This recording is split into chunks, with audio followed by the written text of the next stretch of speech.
Alors, j'ai dû découver Piquette parce qu'elle elle avait un comportement très, très étrange, donc par précaution, je l'ai fait découver et ses œufs sont en couveuse. Elle se retrouvait complètement à l'envers, la tête complètement sous elle, à moitié à l'envers dans le nid et puis elle se retrouvait moitié bloquée comme ça. Alors est-ce qu'elle m'a fait des crises de tétanie ou une enfin bon, par précaution, j'ai préféré la faire découver. Donc comment je m'y prends? Ben j'ai commencé le 1 soir, je l'ai mise dans la cage là-bas. Donc la nuit, elle la passe, j'ai mis une cage à lapins dans le poulailler, hein, avec les autres, hein.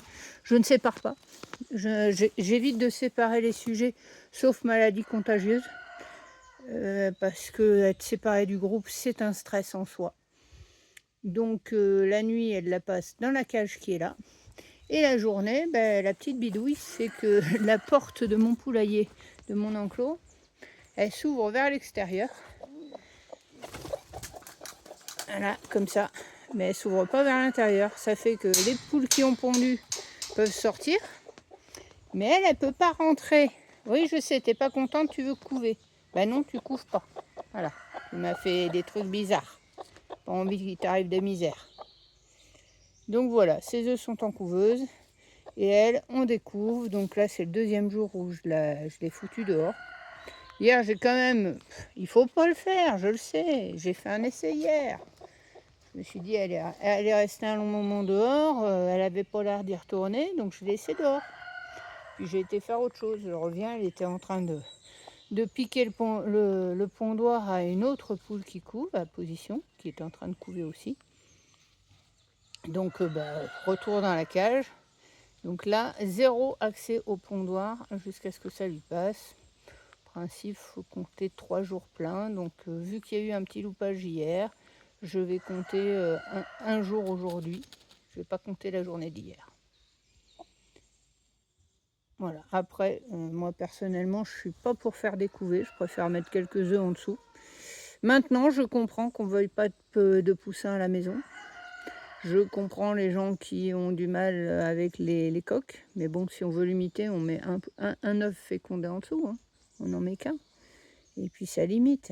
Et caser un coq, c'est encore faisable. Après, faire découver systématiquement, je ne suis pas pour. Après, on a un problème de sélection aussi avec les couvaisons. On a un gros problème de sélection. C'est-à-dire d'un côté, on a des races qui ne couvent plus du tout parce qu'on a sélectionné de la pure pondeuse, on veut de la rentabilité et ça ne couvre plus. Et de l'autre côté, on a sélectionné des souches, genre les poules soie, les pékins, des petites souches, des petites poules faciles à entretenir. Ça, c'est Position qui est sur ses œufs. Et on les a sélectionnées pour qu'elles couvent tout le temps. Donc on se retrouve avec un double problème. Donc j'essaie d'avoir une sélection sur les miennes de poules qui vont faire une couvée, 2 maxi par an, mais c'est tout. Donc pour l'instant, voilà. Déjà, la petite demoiselle que vous avez vue là, voilà, tu te distrais un peu, tu manges un peu d'herbe. Donc madame, elle, je la sors de ma sélection. Voilà, parce que je ne veux pas prendre de risque pour elle. Si ça se passe mal les couvaisons, c'est pas la peine de prendre de risques. Donc toi, je te sélectionne plus. Voilà, je garderai pas tes filles. Elles iront chez d'autres gens.